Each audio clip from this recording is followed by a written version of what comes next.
Olá, caro aluno do curso de Letras, seja bem-vinda à disciplina de Práticas Pedagógicas, Ler, Escrever e Falar em Situações Comunicativas. Bem, eu sou a professora Andressa, né? Você já sabe, e hoje nós temos a intérprete Juscelia junto conosco. Bem, nessa nossa terceira unidade, nós vamos pensar um pouquinho sobre as questões da leitura. Então, o título da nossa aula 3 é um questionamento: como se aprende e como se ensina a gostar de ler. Então, nós vamos pensar um pouquinho nessa prática, nesse eixo de ensino, nessa prática social, que é a leitura. E pensar um pouquinho também como que nós, professores que estamos em sala de aula, tanto no ensino fundamental quanto no ensino médio, podemos então pensar em desenvolver, em atribuir, em possibilitar essa prática por meio dos nossos alunos.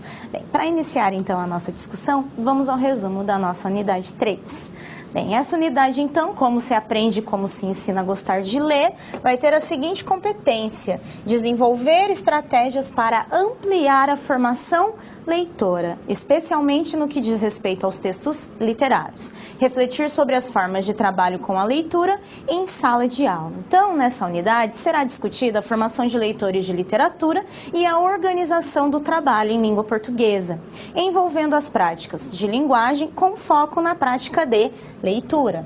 Ainda serão apresentados os conteúdos de leitura, tendo como foco a especificidade do texto literário nos diferentes níveis de ensino da educação básica. Então, por mais que a gente vá falar um pouquinho sobre o eixo da leitura, sobre essa prática social, o nosso foco realmente é pensar como que nós vamos formar leitores literários, porque o grande desafio da sala de aula em termos de leitura não é o texto jornalístico, não são os textos que circulam socialmente na mídia ou até na internet. Normalmente o maior desafio é a inserção da literatura, principalmente no ensino médio, quando nós chegamos ao momento no qual nós vamos trabalhar com as diversas áreas da literatura, né? Os movimentos romantismo, realismo, barroco, e que os alunos têm muita resistência em realizar essas práticas. Por isso que nós vamos pensar um pouco mais, o nosso foco é um pouquinho maior, justamente nessa questão da literatura.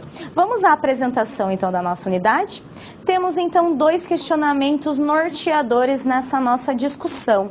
O primeiro é: qual o papel da escola na formação dos leitores literários? Então, nós sabemos que a formação do leitor, ela perpassa a escola, né? Na verdade, ela ultrapassa a escola. Temos várias instâncias que auxiliam no desenvolvimento desse leitor. Mas qual é o papel, como que a escola pode auxiliar nessa formação? E ainda, quais as práticas pedagógicas que podem auxiliar, então, nessa formação leitora? Afinal de contas, formar leitor é incentivar, mas existem estratégias, existem práticas que podem ser trabalhadas em sala de aula para auxiliar nesse desenvolvimento. Seja uma estratégia para chamar a atenção do livro, seja uma estratégia para auxiliar o aluno que tem dificuldade na leitura literária. Então, é nesse sentido que a nossa unidade 3 vai pensar em como desenvolver, como auxiliar na leitura e nessa formação leitora literária. E aí nós temos então a condução, que são 3 pontos de reflexão da nossa unidade. O primeiro é práticas de oralidade, leitura e escrita no campo literário. Então, como que a literatura vai se relacionar com essa questão, né, dessas práticas que são sociais. A roda de leitura compartilhada e de fruição literária. Então, o próprio material que você tem disponível, ele traz exemplos de como realizar a roda de leitura. O nosso vídeo de abertura daqui a pouquinho também vai trazer esse exemplo, justamente para a gente pensar em uma questão prática de como fazer esse trabalho. E as intervenções docentes na orientação de práticas de linguagem na esfera literária. Então, nós vamos falar de literatura, vamos falar desse campo literário e principalmente em como desenvolver, em como possibilitar essa formação. Para isso, nós vamos pensar em uma situação de aprendizagem, apresenta uma situação, problema relacionado a esse tema, né, que é a formação leitora. A nossa situação problema, ela se concentra então na Aline, que é uma professora de língua portuguesa do 7º ano em uma escola urbana de ensino fundamental. Em reunião de conselho de classe, o grupo de professores demonstra ter consciência de seu papel na formação dos alunos como leitores literários. Professores relatam que realizam em todos os segmentos, do 1º ao 9º ano, diferentes atividades, com o objetivo de formar alunos leitores literários, mas alegam que não conseguiram bons resultados. Assim, a equipe da escola se indagou como promover a leitura literária na escola se os alunos não se dispõem a enfrentar textos de maior extensão por não terem fluência leitora. Bem, então, nessa situação problema, nós podemos observar que há uma mobilização dos professores nesse desenvolvimento da formação leitora. E aí o cuidado que está tendo é como auxiliar em alunos que não têm fluência literária, ou seja, que não têm uma aptidão, não desenvolveram determinadas habilidades e competências para a realização de leitura. Bem, aí nós temos então alguns questionamentos que vão nos auxiliar para responder a essa situação problema, que é o seguinte: bem, a sua tarefa então é pensar e organizar algumas propostas e orientações didáticas, explicitando como a professora Aline pode ampliar a possibilidade de leitura e apreciação estética de textos de esfera literária por parte de seus alunos, a começar pela seleção do gênero. Então, o nosso papel enquanto professores é justamente o quê? Pensar em propostas que auxiliem na ampliação de leitura, principalmente nos textos da esfera literária. E aí, 2 questionamentos. Primeiro, que competências são necessárias para ser um leitor literário? Qual caminho didático o docente deve seguir? Outra questão: como promover a leitura literária na escola se os alunos não se dispõem a enfrentar textos de maior extensão por não terem fluência leitora? Então, o nosso desafio ao longo dessa unidade é justamente nós pensarmos nessas questões. Como fazer um trabalho pedagógico com a literatura, mas também como incentivar, como motivar, como possibilitar que esses alunos que não têm interesse em realizar leituras literárias e até mesmo competências no uso da linguagem, como que nós, na posição de professores, auxiliamos nessa formação. Então, esse é o nosso grande desafio. Mas antes de buscar essas informações, vamos ao nosso vídeo de abertura.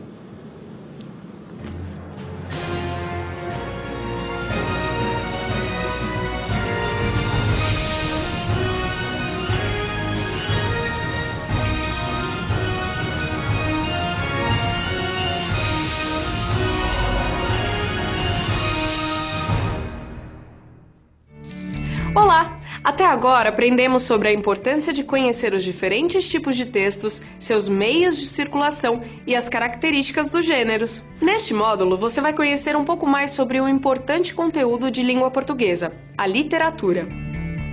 Ah, a literatura! Ler ou não ler? Eis a questão. Vi ontem um bicho na imundície do pátio, catando comida entre os detritos. Quando achava alguma coisa, não examinava nem cheirava, engolia com voracidade. O bicho não era um cão, não era um gato, não era um rato. O bicho, meu Deus, era um homem. Manuel Bandeira, 25/2/1947. A literatura tem sua importância tanto na escola como na vida de cada um. Por ser capaz de enriquecer a percepção e ampliar a visão de mundo de quem lê, desfrutá-la deveria ser um direito de todos. Antônio Cândido, um dos maiores teóricos da literatura brasileira, já afirmava: a literatura é humanizadora. Segundo Antônio Cândido, a humanização é o processo que reafirma no humano os traços considerados essenciais. Por exemplo, o exercício da reflexão, a aquisição do saber, a boa disposição com o próximo e a percepção da complexidade do mundo e dos seres. A literatura desenvolve em nós a humanidade, nos deixando mais compreensivos e abertos para a natureza, a sociedade e o nosso semelhante. Como a literatura é um direito humano, a escola tem o dever de formar seus leitores. Mas como isso é possível? O que a escola pode fazer para promover o avanço dos alunos na fruição de textos literários? Vamos ver como pensam e trabalham os professores de literatura. Acompanhe. Eu faço a leitura de leite com eles, então todos os dias tem o livrinho onde a gente senta e eu conto a história para eles, né?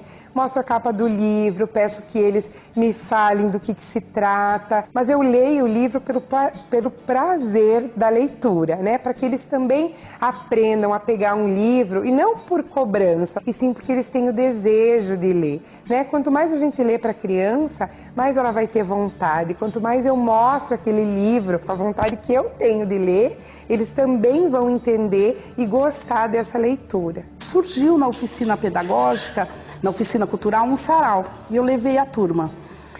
E lá um poeta chamado Akira estava falando de poemas populares e contando, e falando da realidade da Zona Leste, do Itaim Paulista, da pobreza, dos córregos, da criança de farol. E aí, alguém quer ler? E o seu Expedito levantou a mão.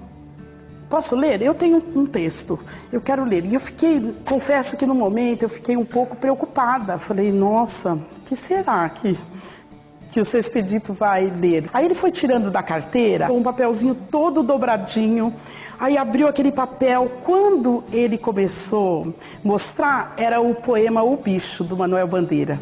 Aí o poeta falou assim, nossa, o Expedito nos presenteou com Manuel Bandeira. Foi super significativo para mim, porque mostrou a capacidade dele de compreender o sentido daquele texto, naquele momento, daquele sarau, o sentido dos textos que estavam sendo lidos ali, e também ele participando como um sujeito, né, lendo. Quando a gente trabalha a questão da leitura, nós temos aspectos e funções para essa leitura. Então eu posso fazer uma leitura com o objetivo de me informar. O aluno também vai fazer isso, né? Ele vai ler um blog porque ele quer ter uma informação sobre um determinado assunto. Ele vai assistir um tutorial porque ele quer saber como fazer determinada coisa. E também tem a leitura de fruição, que é essa leitura que está ligada ao prazer de ler. E trabalhar com alunos pequenos, das séries iniciais, você tem toda essa dinâmica da sala de aula, que são as rodinhas de conversa, existe um detalhamento dessas ações de contar histórias para as crianças e tudo mais. Quando a gente chega no ensino médio, esse menino já passou por toda uma base de leitura, e aí essa base ela pode ter sido significativa ou não. Então nós temos exemplos de alunos aqui na nossa escola que eles gostam de ler, que eles têm o hábito, então eles emprestam bastante livros ao longo do mês na nossa sala de leitura. E temos alunos que não têm tanto contato com o livro, porém tem contato com a leitura, porque a gente também não pode dissociar isso. Ah, a leitura só é o livro? Não, você lê o tempo todo. O livro que a prof trouxe hoje pra gente ler é esse aqui, ó. Quem já viu esse livro? Que é isso? Que é isso aqui, será? Uma Uma cobra? cobra. Não, uma minhoca. Uma minhoca? O que tá escrito, Duda? A Duda vai ler. Dolores Dolorida. O que será isso? Gostaram da história da Dolores? Sim. Muito bem. Nós já tínhamos ouvido uma história de cobra assim antes, será? Vocês viram o que a Andrelli falou do livro? Que o livro fazia o quê? Ele rimava, isso mesmo. Agora é a vez do Leonardo. Prof. Leu, e como vocês toda semana levam um livro para fazer a leitura em casa, o Leonardo vai ler o livro dele, que ele leu lá na casa dele, tá? O gato no telhado. O gato subiu no telhado. Lá em cima ele tocava seu violino.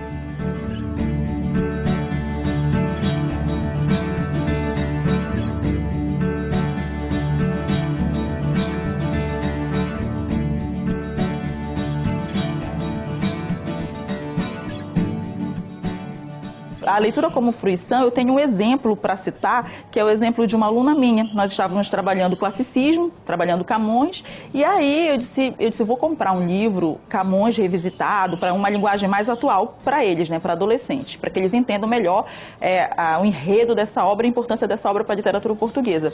E na sala de aula, durante a aula, eu disse, gente, nós trabalhamos um pouco sobre o classicismo e eu queria que algum aluno aqui da sala lesse o livro, Os Lusíadas, e trouxesse para a gente a sua leitura ou a sua compreensão em relação ao texto. E aí vários alunos levantaram a mão. Isso me deixou super feliz, porque está dando certo essas estratégias, você não impõe, você apresenta, você diz o quanto a obra é importante, o quanto é interessante, quanto ele trabalhou nessa obra para falar sobre o povo português, os heróis, enfim. Então tudo isso traz para o menino aquela vontade de ler. E aí, essa aluna levou o livro para casa, leu o livro e 2 semanas depois ela socializou com a turma toda as impressões dela sobre a leitura dos Lusíadas. Então foi bem interessante essa atividade em sala de aula. Como você pode observar, a escola, responsável pela formação leitora dos alunos, cria um ambiente repleto de oportunidades de acesso à cultura, de ler e de aproveitar uma grande diversidade de textos. Vimos também que a literatura tem um fim em si mesma como atividade de fruição literária e cumpre o papel de apresentar os diferentes gêneros textuais aos alunos. Na escola, esse trabalho literário pode ocorrer de diversas maneiras, como em rodas de leitura compartilhada, dividindo o gosto por ler e os sentidos construídos para cada texto. Também pode acontecer por meio de atividade diária na roda de leitura ou atividade regular na biblioteca. Outra possibilidade é quando os alunos desempenham o papel principal e leem em voz alta para seus colegas, ou quando há rodas de conversa sobre os textos lidos, favorecendo a indicação dos livros preferidos aos outros colegas da classe. Também é possível trabalhar com sequências didáticas que abordem um gênero específico, como poesia, conto ou novela. E é fundamental que haja regularidade nesse processo para desenvolver comportamentos e hábitos necessários à formação de um bom leitor. Por isso, assegurar um tempo para a leitura todos os dias é o mínimo que a escola deve fazer para garantir o direito de todo estudante de usufruir da literatura. Inspire-se no universo literário, no trabalho dos professores e aproveite algumas dessas sugestões para a sua prática pedagógica. Bom trabalho e até a próxima! Bem, retomando então agora a nossa reflexão, esse vídeo de abertura, inclusive, ele traz essa abordagem, essa discussão mesmo sobre os pontos importantes de como trabalhar a literatura, como desenvolver essa leitura em sala de aula. Então, para iniciar, eu trago para você um fragmento de que apresenta justamente essa abordagem, que relaciona então os eixos, as práticas sociais com a leitura, com essa questão do campo literário. Vamos lá? Bem, então eu trouxe para vocês um textinho pequeno da Rojo. Segundo a Rojo, então, a grande maioria da população brasileira não tem acesso à leitura. Ela diz que a maior parcela de nossa população, embora hoje possa estudar, não chega a ler. A escolarização, no caso da sociedade brasileira, não leva à formação de leitores e produtores de texto proficientes e eficazes, e às vezes chega mesmo a impedi-la. Então, esse é um ponto que a Rojo traz sobre o processo educativo também, que não está relacionado só à prática do professor em sala de aula, mas a questões de norteamentos de documentos oficiais, em propostas políticas pedagógicas, políticas públicas. Então, tudo isso, a questão desse desenvolvimento e o que é oferecido na educação brasileira também se reflete fora da sala de aula. Mas o professor, ele precisa, então, tentar resolver esses problemas, né? Não resolver, mas tentar melhorar, possibilitar essas práticas que muitas vezes não são desenvolvidas. Então, é comum que a gente perceba, por exemplo, que as pessoas hoje no Brasil, em grande parte, são alfabetizados, né? Comparado, por exemplo, à década de 80 e 90, hoje o nível de alfabetização no Brasil, ele é muito superior. A questão é, ser alfabetizado não garante que essas pessoas são leitores, que são leitores críticos. Então, é esse o controle, é o cuidado que a gente deseja para os nossos alunos, que ao longo de toda a sua formação escolar, ele consiga chegar a esse nível de leitura crítica, onde ele consiga se posicionar, realizar leituras de textos variados com essa facilidade necessária. Dando sequência, agora nós vamos pensar um pouquinho, então, em uma questão. A concepção de leitura como um ato dialógico entre leitor e autor. Então, a gente vai trabalhar com essa concepção de leitura justamente para a gente pensar um pouquinho nessa questão de como que a leitura se efetiva e como que a gente pode pensar nas práticas em sala de aula. Então, ler envolve procedimentos e capacidades perceptuais, práticas, relativa a praxis, né, teoria e prática, cognitivas, afetivas, sociais, discursivas e linguísticas, todas dependentes da situação e das finalidades de leitura.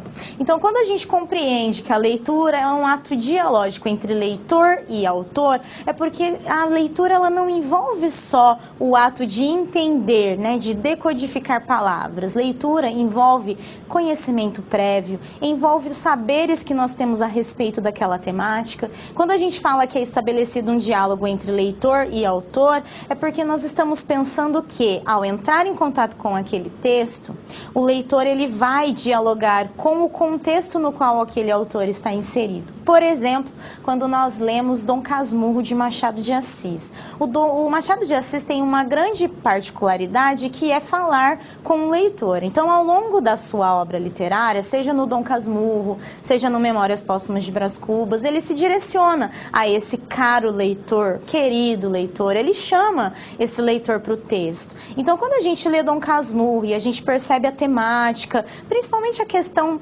fundamental, né, que é a traição de Capitu, né, se ela trai ou não Bentinho, e toda essa abordagem realista das temáticas sociais, dos seres humanos, nós estamos dialogando com o Machado de Assis, porque o Machado de Assis, ele produziu essa obra num determinado momento histórico, diante de uma sociedade brasileira específica. Então, nada é criado aleatoriamente, tudo é fundamentado no momento comunicativo no qual nós estamos inseridos. Então, hoje, por exemplo, se a gente for pensar em autores que venham construir textos políticos, olha como que o desenvolvimento da política está, né, no ano de 2018, por conta das eleições e tudo mais.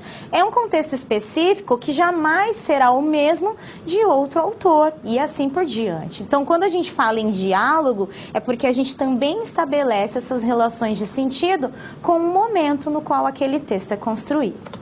Continuando, a gente vai pensar um pouquinho então em algumas estratégias de leitura. Afinal de contas, nós temos algumas possibilidades de auxiliar no desenvolvimento dessa prática. Bem, para ler efetivamente, diversas estratégias de leitura são necessárias. Essas estratégias são individuais, mas a escola pode auxiliar no desenvolvimento delas. Por exemplo, grifar as partes importantes, realizar uma leitura rápida de reconhecimento e buscar as informações implícitas e explícitas. Quando a gente fala em trabalhar essas estratégias na escola, é porque realmente elas são individuais. Cada leitor aplica, né, vai agregando estratégias que são mais fáceis para ele conduzir a sua leitura. Por exemplo, quando vou realizar uma leitura acadêmica, por exemplo, de um texto para a aula do doutorado, ou para a produção de algum artigo científico, ou até mesmo para a preparação da teleaula. Quando eu vou fazer essa produção, quando eu estou em momento de estudo, eu preciso grifar as partes importantes e fazer anotações das partes que eu considero mais importantes e do que eu compreendi. Essas são as duas estratégias principais que eu utilizo para fixar, memorizar a minha leitura. Agora, quando eu estou lendo um texto literário, eu não tenho uma estratégia específica, né? Justamente porque eu leio há muito tempo e tenho mesmo um gosto pela leitura. Mas nem todo leitor, seja por questões de estudo ou por questões de lazer, ele tem o mesmo desenvolvimento. Então, o papel da escola é mostrar as estratégias, principalmente, por exemplo, reconhecimento de tema, localização de informações explícitas e implícitas. Isso a escola pode auxiliar. E muito, né? Permitindo que o aluno vá desenvolvendo essa interpretação textual. Então, é nesse sentido que a escola tem um papel de mostrar as estratégias e aí o aluno, individualmente, escolher as que melhor auxiliam nesse processo da leitura. Continuando, ainda falando um pouquinho sobre as capacidades de leitura. Então, quando nós falamos em capacidade de leitura, nós estamos pensando em questões que são fundamentais para o desenvolvimento de uma leitura de qualidade, uma leitura completa. Então, alguns conhecimentos são mobilizados para realizar a leitura. Por exemplo, ativar os conhecimentos prévios sobre o que será lido. Né? Ativar conhecimentos prévios é resgatar o que a gente sabe sobre o assunto. Levantar hipóteses sobre os conteúdos ou propriedades dos textos, checar hipóteses, localizar e ou copiar informações, comparar informações, generalizar, produzir inferências, Depois, recuperar o contexto de produção do texto, saber quais são as finalidades e metas da atividade de leitura, perceber relações de intertextualidade e de interdiscursividade, perceber a presença de outras linguagens como elementos constitutivos dos sentidos dos textos, elaborar apreciações estéticas e ou afetivas e produzir apreciações relativas a valores éticos e ou políticos. Então, essas capacidades de leitura estão relacionadas aos documentos oficiais, né? Tanto aos textos que apresentam o que são capacidades de leitura, mas também o que nós precisamos desenvolver em termos de leitura para sermos leitores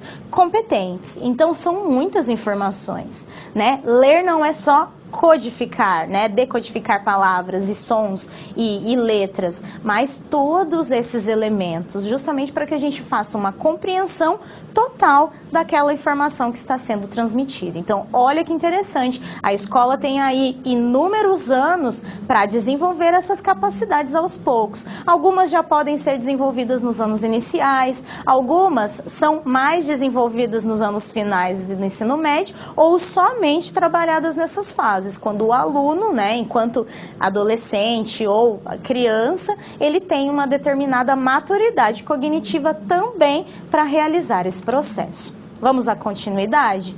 E aí, como que nós fazemos para mobilizar essas capacidades dos alunos? Afinal de contas, né, como que a gente faz para conduzir, para resgatar essas capacidades? Bem, pela seguinte forma, recuperação do contexto de produção do texto. Então, quando a gente fala em condições de produção, nós estamos pensando sempre em quando e quais eram os elementos e algumas características que aquele texto tem. Por exemplo, quem produz o texto, né? Quem que é esse autor? Qual é a posição social que ele exerce? Então, eu, enquanto uma professora numa teleaula, qual é a minha posição social? De locutora, de professora que deseja mediar um conhecimento. Para quem? Qual é o interlocutor? Qual é o meu público que vai receber essa teleaula? No caso, os alunos do curso de letras. Então, eu tenho que pensar na linguagem adequada, nos exemplos, nos conteúdos que serão resgatados nesse texto. Então, quando a gente conhece o nosso público, a gente tem um conhecimento maior sobre como e por que produzir aquele texto. Qual a finalidade, né, o objetivo comunicativo desse texto e onde ele circula. Afinal de contas, o suporte também nos dá informação sobre a literatura. Então, a gente tem que pensar nessa questão quando vamos trabalhar a leitura, né? Quais são as posições sociais que nós exercemos enquanto produtor, de onde vem esse texto, qual é o contexto histórico e social da época desse texto, porque tudo isso vai nos levar a uma leitura, a uma interpretação específica. Não que a gente queira que todos os alunos cheguem à mesma interpretação, mas normalmente existe uma interpretação mais organizada. Então, o caminho ele tem que ser percorrido. E aí agora nós vamos falar um pouquinho, ainda continuando sobre essas capacidades, como que a gente desenvolve o planejamento da leitura. A Rojo, que é uma grande estudiosa da linguística aplicada, ela diz que a definição de finalidades e metas da atividade de leitura é o planejamento necessário. É assim que a leitura vai ocorrer e aí o professor consegue fazer o controle. E ela diz que todo o controle do processo de leitura, da ativação de estratégias ou do exercício de capacidades está subordinado às metas ou finalidades de leitura impostas pela situação em que o leitor se encontra. Então, é fundamental na posição de professor que a gente realize um planejamento de leitura. Afinal de contas, o que eu desejo atingir com essa leitura? Né? Eu quero que o meu aluno consiga reconhecer, por exemplo, intertextualidade. Esse é o meu objetivo final? Ou o meu objetivo final é que ele consiga apenas buscar o tema? Então, eu preciso estabelecer isso também, até para pensar o que o meu aluno sabe e até onde eu quero que ele alcance, né? Qual é esse objetivo maior que eu desejo que ele alcance.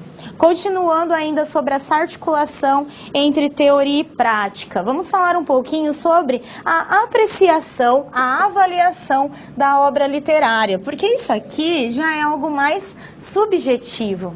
Querendo ou não, apreciação e avaliação de uma obra literária pouco tem a ver, a avaliação um pouco mais restrito, né, um pouco mais especificado, mas a apreciação ela é subjetiva. E Arrojo diz que ao ler nós replicamos ou reagimos ao texto constantemente. Sentimos prazer, deixamos-nos elevar e apreciamos o belo na forma da linguagem, ou odiamos e achamos feio o resultado da construção do autor. Gostamos ou não gostamos, pelas mais variadas razões. Então, além da questão de estabelecer estratégias de leitura, desenvolver que o nosso aluno consiga interpretar os textos, nós precisamos também pensar em uma questão fundamental: como fazer com que ele avalie ou aprecie um texto literário. Afinal de contas, quando a gente fala apreciar, não necessariamente a gente vai gostar, mas ele precisa ter uma justificativa do porquê que ele não gostou de Machado de Assis. Ele não gostou de ler Dom Casmurro porque a obra é antiga, ou ele não gostou de ler a obra porque o tema. Então, é nesse sentido que a gente tem que preparar o nosso aluno na escola. Ele vai ler o texto e vai sentir essas sensações realmente. Vai gostar, vai odiar. Nós realizamos, essa prática enquanto leitores. Então, a gente tem que levar o nosso aluno também a esse processo. Bem, vamos então à nossa primeira interação desse momento, que é a seguinte questão. O que é considerado conhecimento de leitura a ser desenvolvido em sala de aula? Então, mande sua contribuição e nós já voltamos para a discussão.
Voltamos então. Bem, nós não tivemos alguma avaliação durante esse processo, então como que a gente pode pensar um pouquinho nessa leitura a ser desenvolvida? Que conhecimentos são necessários? Bem, depende muito do ano escolar, mas de forma geral a gente precisa desenvolver a decodificação de palavras, a interpretação de textos, esse reconhecimento de conhecimentos prévios e de contextos anteriores. Então, todas aquelas capacidades que eu trabalhei com você anteriormente estão relacionadas a esses conhecimentos que devem aparecer em sala de aula.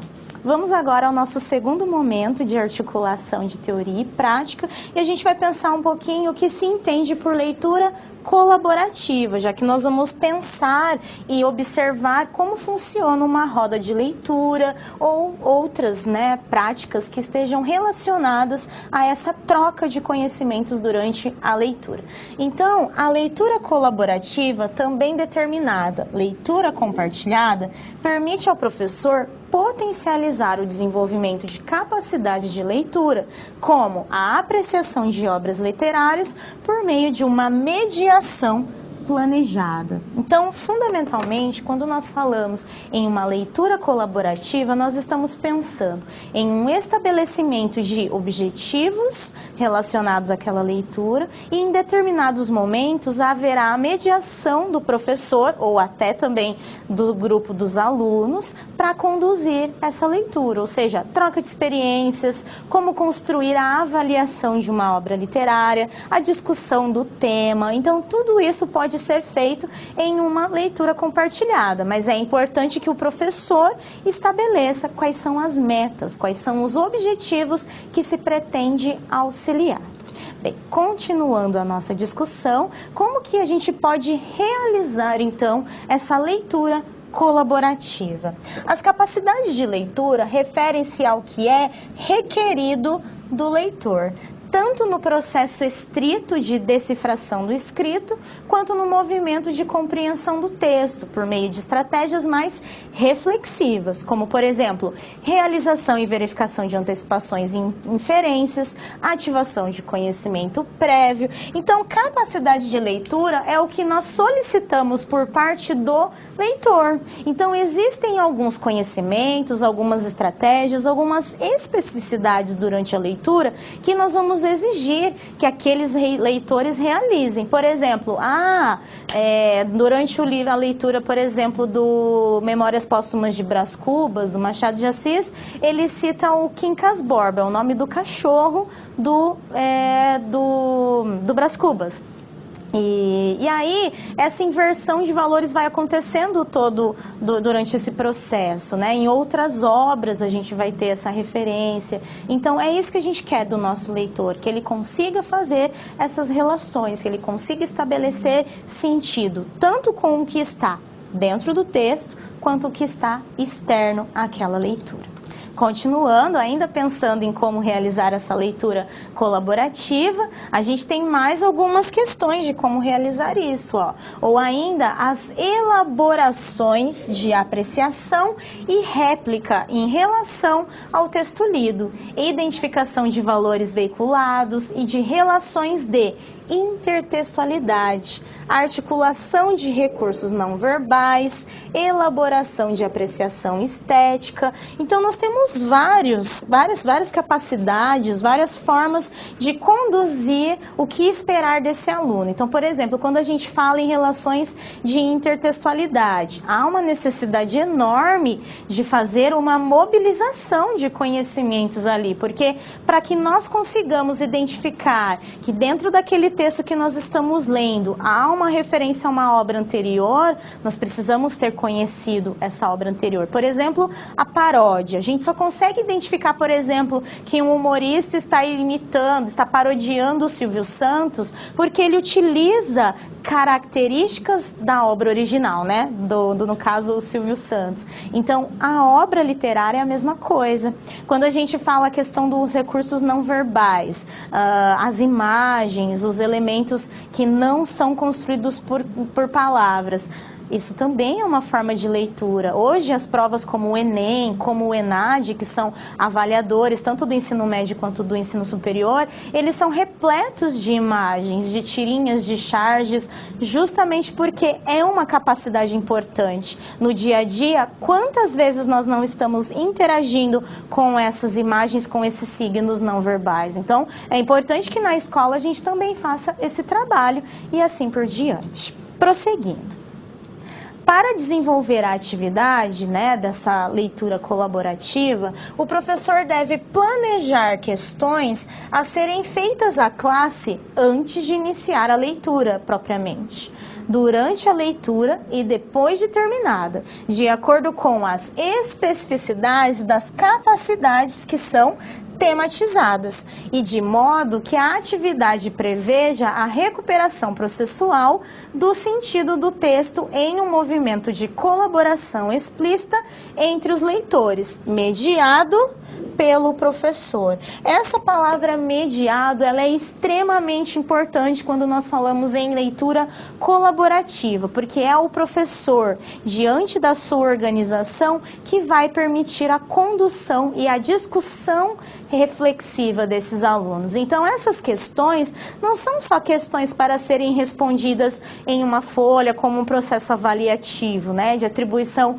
de notas, mas para que os alunos discutam, possam debater com os seus colegas, questionar também os colegas ou o professor em determinado momento da leitura. Então, essas questões elas têm que ser planejadas num objetivo muito claro de verificar a leitura e o posicionamento que os leitores têm a respeito dela. Não só, por exemplo, vocês gostaram de ler o livro? Sim ou não? Mas no sentido de, o que vocês acharam mais interessante na obra? Que parte do livro chamou mais atenção? O porquê? E também focalizar nas questões de conteúdo, por exemplo, no ensino médio. Quando a gente vai levar uma obra literária para o ensino médio, normalmente essa obra está alicerçada em um movimento literário, vamos supor, movimento modernista. Aí os alunos, além de fazerem a leitura, uma das capacidades é que eles consigam reconhecer esse movimento literário também. Então o professor ele tem que articular os conhecimentos escolares com essa prática leitora de uma forma gostosa, de que o aluno realmente consiga ter prazer naquela leitura, mas também agregar conhecimento. Por isso que a leitura obrigatória de livros para uma avaliação nunca atende a nenhuma das expectativas. O aluno não aprende porque ele não vai conseguir fazer uma leitura agradável e ele também não vai se sentir leitor, ele não vai sentir aquilo como um lazer, como uma atividade apreciativa. Continuando ainda falando sobre esse processo, vamos pensar em uma das formas de leitura compartilhada, que é a roda de leitura. Sem dúvida, essa é uma das formas que a gente pode realizar esse processo de identificação e de reconhecimento da leitura de forma conjunta. A roda de leitura, então, é uma prática pedagógica e cultural relacionada ao ato de ler conjuntamente, muito utilizada com leitores em formação. Normalmente, os chamados mediadores de leitura, professores, contadores de história, bibliotecários, entre outros profissionais ou pessoas envolvidas com a temática, leem com ou para os demais. Então, quando nós falamos em roda de leitura, nós estamos pensando em uma das práticas que podem ser realizadas em sala de aula. Ah, professora, mas roda de leitura me lembra muito as práticas realizadas na educação infantil e nos anos iniciais, que a gente coloca as crianças sentadinhos no chão e nós vamos lendo o livro juntos, né? Ou fazendo uma contação com caracterização, com fantoches.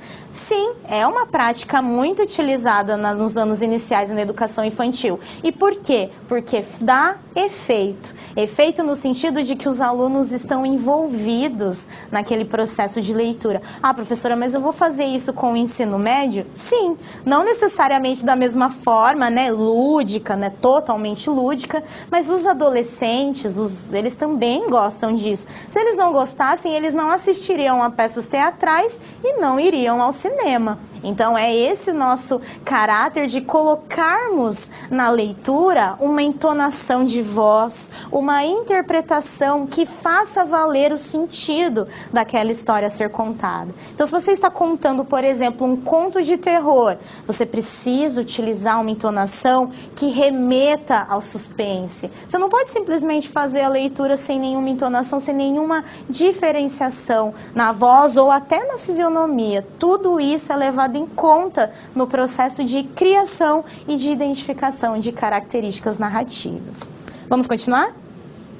Ainda falando disso, né, a roda de leitura trata-se de uma forma de leitura compartilhada. Por quê? Uma determinada pessoa pode ler enquanto as outras ouvem. Pode-se fazer uma leitura dramatizada ou ainda usar outras estratégias de vivenciar o texto. Todas são atividades pertinentes nessa roda de leitura. Vivenciar o texto é a palavra-chave para nós falarmos desse processo de roda de leitura ou de leitura compartilhada, que é quando a gente coloca realmente toda a nossa questão física, linguística, para que aquela história tenha uma construção de sentido específica. Quando a gente pede para os alunos lerem em voz alta, a gente também tem que enfatizar isso, que ele precisa tomar cuidado com a forma que ele lê, para que ele consiga fazer essa prática de uma forma adequada. Vamos continuar ainda falando de roda de leitura, né, nessa especificidade. Lembrando, gente, que apesar dessa roda de leitura ser característica por uma única pessoa ler ou conjunto, ela também pode ser utilizada de outra forma. Por exemplo, não ler a obra toda em roda de leitura, mas, por exemplo, selecionar uma parte do livro para ser lida e em sala, em conjunto, e as outras em casa para desenvolver uma outra leitura, porque a gente não tem tempo também em sala de aula para ficar só realizando roda de leitura. A gente tem inúmeros outros conteúdos, por isso a gente precisa mesclar essas atividades. Então, continuando aqui no slide, em uma roda de leitura são comuns as seguintes atividades: motivação para a leitura, a apresentação do autor e da obra, a leitura do texto em si, e uma roda de conversa, debate ou discussão sobre a obra lida. Geralmente, a obra a ser lida na roda é escolhida pelo mediador ou pelos próprios participantes, por meio de votação. Também pode ser previamente combinado com os participantes se haverá ou não interrupção da leitura do texto para comentários e apreciações. Então, é uma prática muito livre, né? O professor tem essa liberdade de estabelecer os critérios que ele deseja junto aos seus alunos. Então, os alunos também têm essa prática, por isso que é colaborativa, porque todos os participantes vão estar envolvidos nesse processo, desde a escolha do livro até o processo de leitura, debate, envio de questões. Então, isso que é legal, porque mobiliza todo o grupo de alunos a realizar a prática de forma adequada. E lembrando que na hora de fazer uma escolha de um livro ou um debate, né, a gente também tem que pensar quais são os propósitos dos conteúdos escolares, que a gente possa aproveitar aquele momento para fazer essa inserção, essa mediação também. Vamos ao quadro novamente. Outro fator importante para formar leitores de literatura é propor que as crianças, jovens, leiam de forma independente na escola. Então, além da gente fazer, claro, esse trabalho de roda de leitura, onde a gente faz um trabalho coletivo, lê em grupo, o professor lê para todo mundo, a gente também precisa formar leitores individuais, que eles tenham essa prática fora da escola, né? Além dos muros da escola. A leitura autônoma, continuada, silenciosa, de gratificação imediata e livre escolha é imprescindível para o desenvolvimento das competências leitoras, porque é no momento individual no qual esse aluno está ali lendo o seu livro sozinho, em casa, que ele vai começando a reconhecer essas características linguísticas do texto, ele vai ter o seu tempo para fazer a interpretação, porque alguns alunos precisam ler novamente, né? Lê ali o parágrafo, mas tem que retomar anteriormente. Então, talvez na roda de leitura a gente não consiga realizar e mobilizar todos os conhecimentos necessários para a formação do leitor. Por isso que a gente também tem que propor a leitura individual e, principalmente, sem nenhuma relação pedagógica. Então, nem sempre, na verdade, quase nunca a gente precisa cobrar um resultado daquela leitura, porque, às vezes, a leitura de um poema ou de um conto, ele não tem uma produção de sentido imediato. Isso vai se refletindo no dia a dia do aluno. Então, claro que no papel de professor a gente tem avaliação, a gente tem que cobrar do aluno, porque muitas vezes ele não realiza atividade se não houver avaliação, mas a gente também precisa criar alguma forma de mobilizar, de incentivar que esse aluno leia fora da sala de aula também. Até para que ele melhore a questão do vocabulário, das questões textuais, porque a leitura ela influencia muito na escrita. Então, por isso que a gente precisa ler, sem contar a questão da identificação cultural, que a gente vai falar daqui a pouquinho no nosso terceiro momento. Bom, agora nós vamos para nosso segundo momento de interação, que é o seguinte questionamento. Qual o papel da escola na formação leitora? Então, enviem as contribuições e nós já voltamos para a discussão.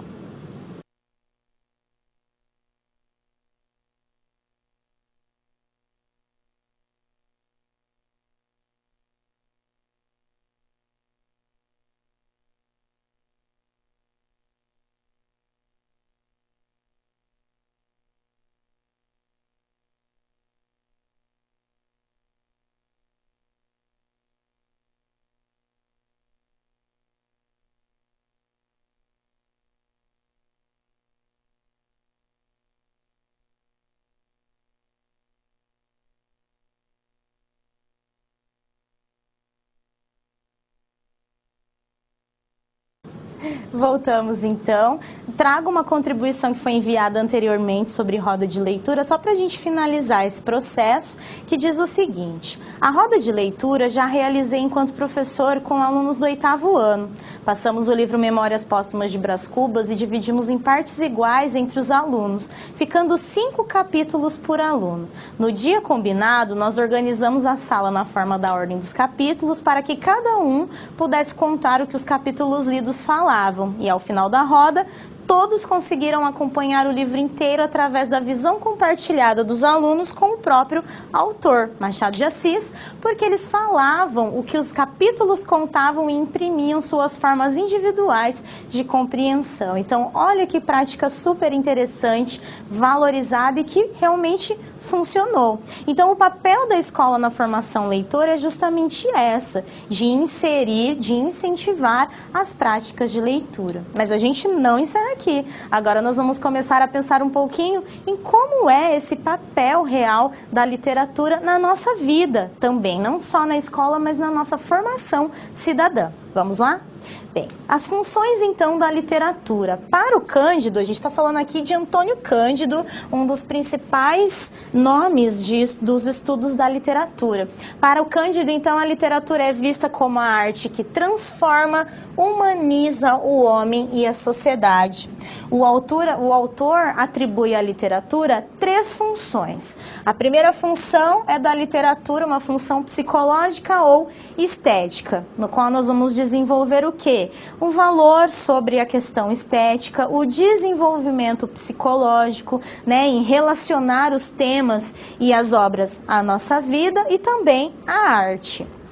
A segunda função está relacionada à formação, né, formadora ou pedagógica, quando a gente vai inserir isso num contexto de aprendizagem, quando a gente relaciona a literatura ao ensino da língua portuguesa ou, nos anos iniciais, a educação infantil, a formação alfabética. E, por fim, a formação social. Afinal de contas, quando o Antônio Cândido diz que a literatura humaniza o homem e a sociedade, é porque a literatura nos traz relações, temas, relações históricas, inclusive, da realidade com a ficção. Então nós vamos entrando mesmo naquela história, nos identificando com os personagens. Muitas vezes choramos lendo uma determinada obra, justamente por isso, porque nós vivenciamos aquela história que está sendo contada.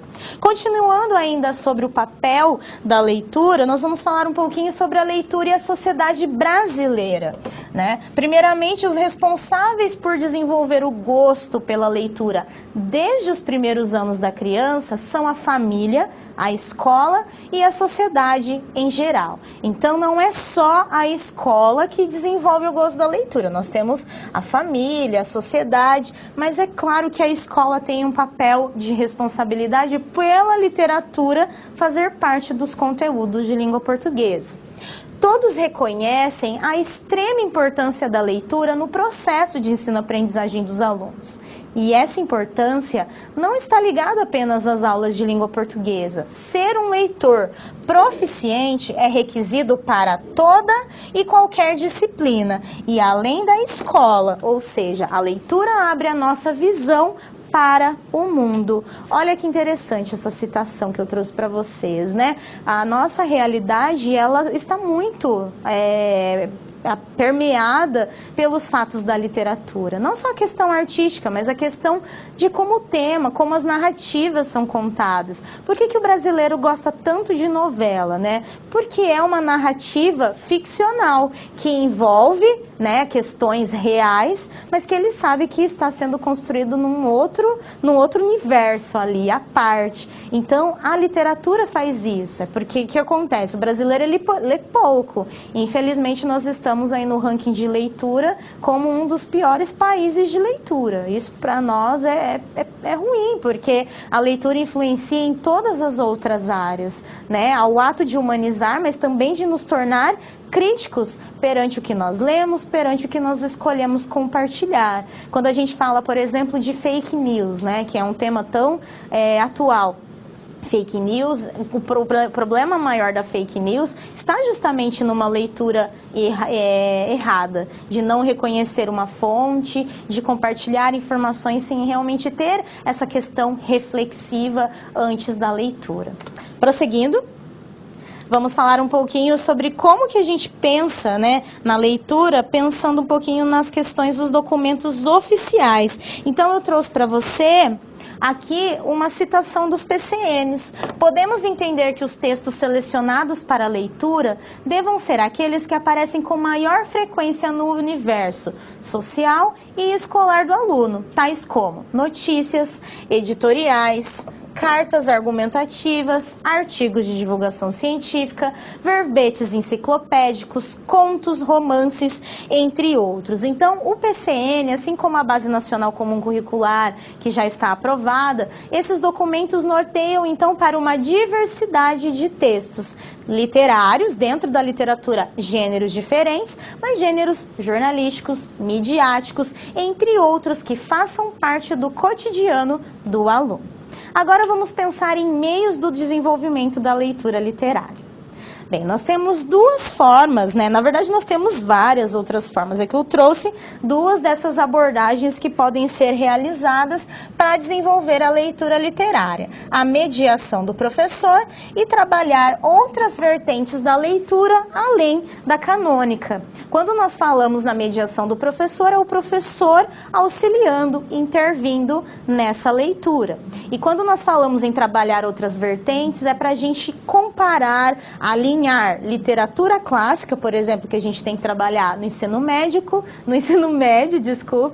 com a literatura que os alunos estão habituados, os livros que eles compram nas livrarias. Então, a gente precisa também partir da realidade do aluno e provocar, trazer esse conhecimento novo. Continuando, vamos ao quadro. Outra questão aqui, né, de Souza, que fala um pouquinho sobre essa influência da literatura de massa na formação do leitor adolescente. O Souza diz o seguinte: percebe-se, porém, que muitos jovens consomem, fora dos muros da escola, uma literatura não legitimada, a chamada literatura de massa, representada principalmente pelos best-sellers, que acabam reduzindo seus leitores através de composição simples, linguagem linguagem acessível e enredo envolvente. Então, o Souza ele faz uma breve reflexão crítica aqui, até negativa, sobre o desenvolvimento e a aquisição desses best-sellers. Primeiro, nós não podemos desvalorizar a leitura do nosso aluno. E nenhum tipo de leitura é ruim. Leitura é boa o tempo todo, desde que tenham conteúdos éticos, né, que não façam alusões a crimes. Tirando isso, a leitura ela é válida. Agora, o que a gente precisa mostrar para o nosso aluno é o porquê que ele precisa ler, além daquele best-seller, que ele precisa também conhecer outras obras. E aí que eu trago um questionamento para vocês, que é, por que nós devemos ler os clássicos? Vamos lá? Bem, por que ler os clássicos? A gente tem ali uma citação do Antônio Cândido que faz justamente essa relação. Ele entende, palavras do Antônio Cândido, entendo aqui por humanização o processo que confirma no homem aqueles traços que reputamos essenciais, como o exercício da reflexão, a aquisição do saber, a boa disposição para com o próximo, o afinamento das emoções, a capacidade de penetrar nos problemas da vida, o senso da beleza, a percepção da complexidade do mundo e dos seres, o cultivo do humor. Então, quando nós falamos em o porquê nós precisamos realizar a leitura dos clássicos, primeiro nós precisamos entender que a leitura ela está relacionada a esse ato de humanização, porque nós vamos refletir sobre a vida, sobre o papel do outro no nosso dia a dia, como que a interferência das outras pessoas no nosso cotidiano transformam as nossas ações. E aí, dentro disso, a gente tem algumas questões fundamentais. O clássico, ele traz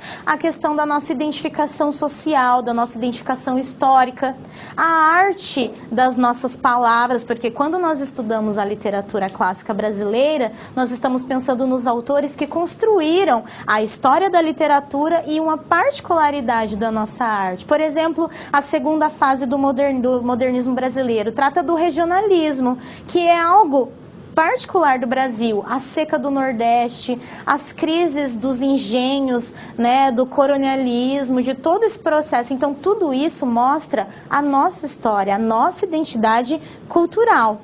Vamos continuar vendo, então, alguns passos, algumas questões para entender como que esse professor auxilia nesse desenvolvimento da leitura literária.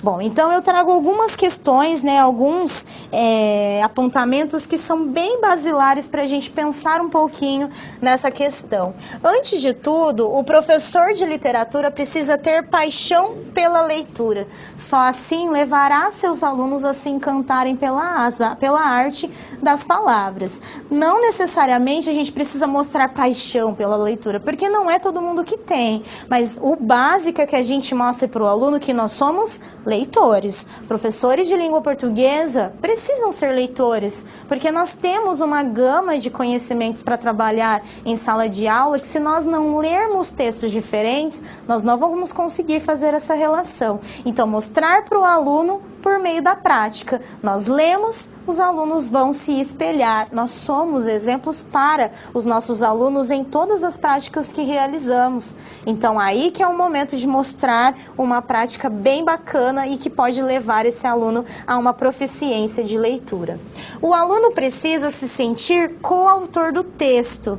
Ele precisa se sentir envolvido naquele texto. Ele precisa se fazer parte do texto. Ele precisa se encontrar naquela história que está sendo contada. É papel do professor apontar os caminhos para a leitura literária, fazer a sugestão, estabelecer as estratégias que podem auxiliar no desenvolvimento melhor daquela leitura, Por exemplo, aquele livro do Machado de Assis é difícil de ser lido.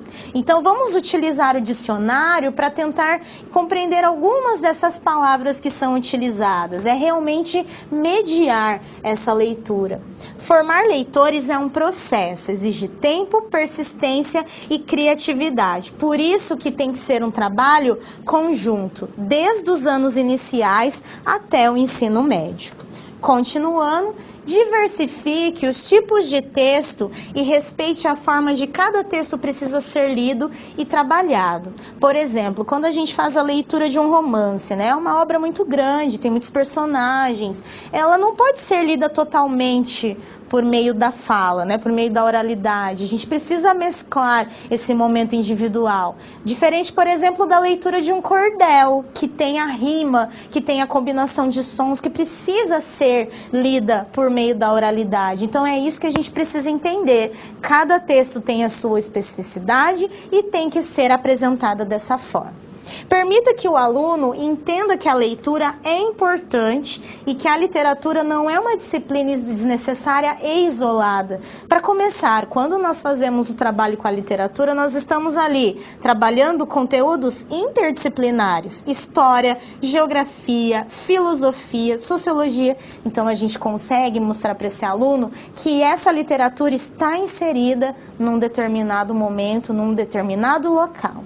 Extrapole todas as suas possibilidades. Leitura expressiva, em grupo, silenciosa, ficha de leitura, teatro, criação de novos textos, filmes. Então, use a melhor forma, ou use várias, para que os alunos até não se sintam entediados por fazer só uma prática. Usem várias práticas para motivar e mobilizar essa prática de leitura. Então, claro, algumas dicas para que a gente consiga, né, desenvolver a formação desse leitor. Vamos agora à nossa terceira interação, antes de finalizar a nossa teleaula de hoje, que é a seguinte: como a leitura literária pode ser desenvolvida na prática docente? Envie sua contribuição e nós já voltamos para a discussão.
Bom, pessoal, então como que nós podemos fazer esse desenvolvimento da leitura literária em sala de aula? Bem, nós já apontamos então algumas dessas práticas, dessas possibilidades, mas fundamentalmente é incentivar, motivar e levar o texto literário de uma forma agradável, talvez por meio, mediando ali junto com o filme, com uma música, fazendo essas rodas, então realmente intercalando as práticas para que o nosso aluno leia e goste do que ele lê. Se ele não chegar a gostar, pelo menos que ele adquira aquele conhecimento, porque é dever da escola possibilitar os diversos conhecimentos aos alunos. Se eles vão usar isso depois, alguns conhecimentos a gente sabe que ele vai utilizar naturalmente, outros por escolha. Mas aí é importante que a gente, ao menos, ofereça isso em sala de aula. Bom, para a gente finalizar então a nossa discussão, vamos observar como que nós vamos refletir sobre essa situação geradora de aprendizagem. Bem, diante da situação problema, diante dessa mobilização de conhecimentos relacionados à formação do leitor, ao desenvolvimento desse leitor que não tinha, né, competências para realizar uma leitura literária, o que a gente tem que pensar então? Primeiramente, como promover a leitura literária na escola se os alunos não se dispõem a enfrentar textos de maior extensão por não ter influência leitora? Então, a gente precisa fazer o trabalho de mediação interação. Que competências são necessárias para ser um leitor literário? A gente viu que temos estratégias, temos que ler esses livros de formas diferentes, mas cada leitor individualmente vai escolher esse caminho. E qual é o caminho didático a seguir? Bem, mostrei a vocês vários processos, várias estratégias de fazer esse trabalho com a literatura. Então, o professor ele precisa planejar o seu trabalho. Com o planejamento, ele consegue fazer esse desenvolvimento. Vamos agora ao vídeo de encerramento e depois eu volto para finalizar com você.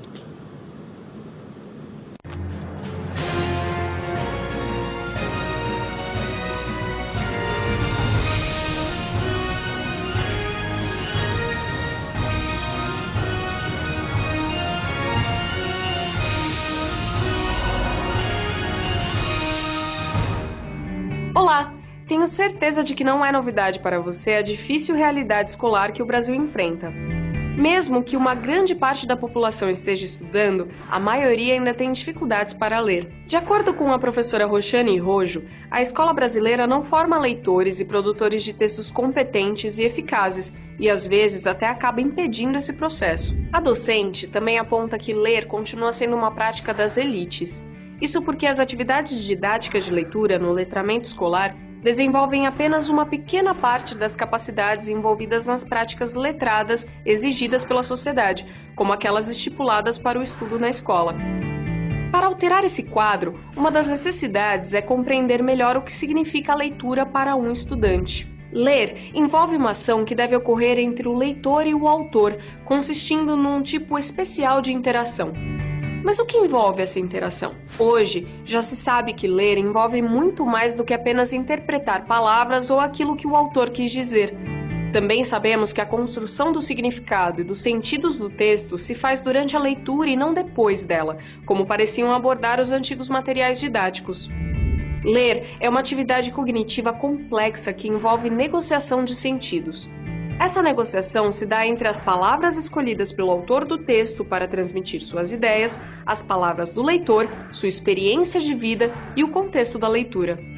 É por isso que Roxane Rojo afirma que o texto é um conjunto de sentidos e de apreciações de valor das pessoas e dos elementos do mundo. E esse conjunto depende do contexto histórico-social, das finalidades da leitura e da produção do texto, que são componentes da esfera social da comunicação no momento em que ocorre a leitura. No dia a dia e também na escola, os alunos leem textos muito diversificados.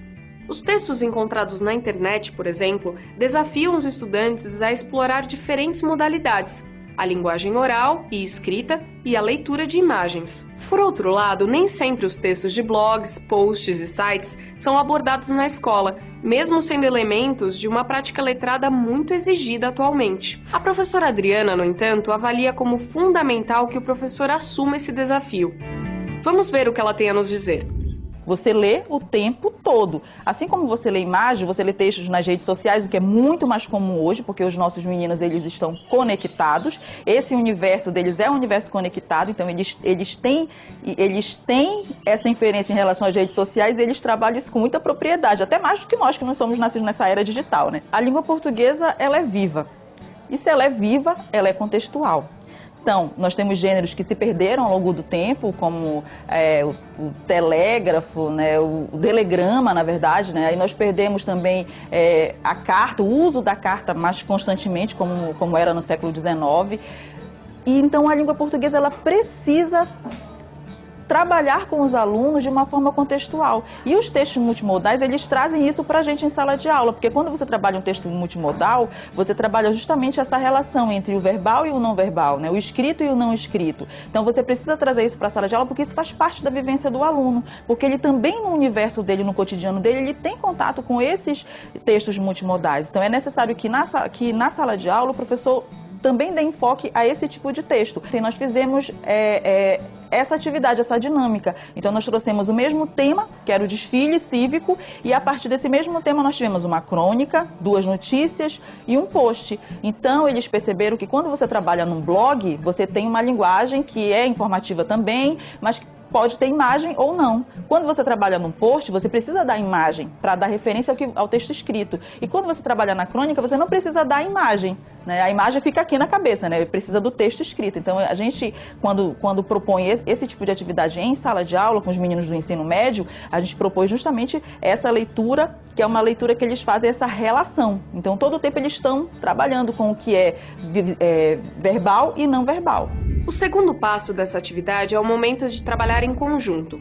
A professora esclareceu todos os procedimentos aos alunos para que soubessem o que fazer em grupo, mas isso não elimina a necessidade de andar pela sala e observar a atividade para verificar quais tipos de problemas os alunos enfrentam, o que é mais desafiador para eles, esclarecer as dúvidas e orientar para que trabalhem com autonomia.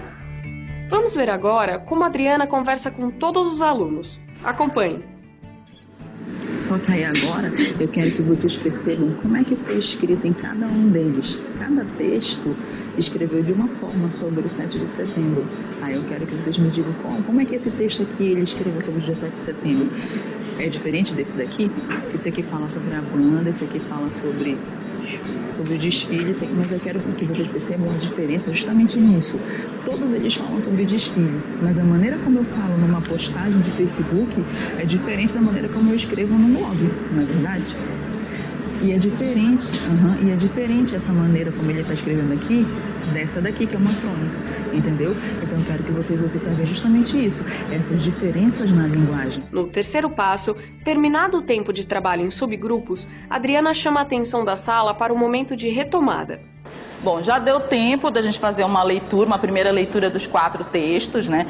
Vocês receberam agora essa tabela, tá?